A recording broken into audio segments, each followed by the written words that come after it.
متر. طبعا هناك المشاركة كما قلت للسودان.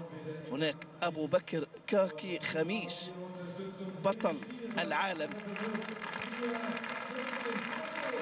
طبعا أبو بكر كاكي خميس بطل العالم داخل القاعة في فالنسيا 2008 في 800 متر. أخفق في أولمبياد بكين،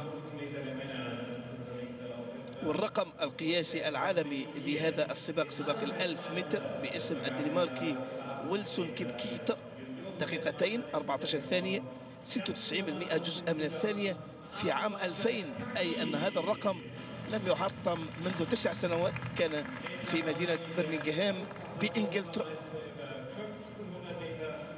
هناك السوداني الآخر رابح كودي، نتمنى له أيضا التوفيق والنجاح إن شاء الله. هناك مهدي بعلة الفرنسي من أصل الجزائر، متخصص في سباق 1500 متر، يشارك في هذا السباق.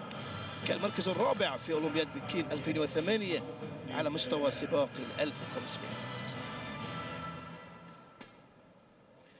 رقم هذا الملتقى دقيقتين 15:25.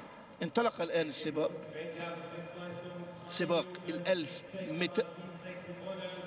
أعتقد أن السرعة هي النقطة الأساسية المطلوبة في مثل هذا النوع من السباق. التنظيم لدخول الممر الأول القريب من المنحنى للتغلب على فارق الكسر والتغلب على مقاومة الهواء.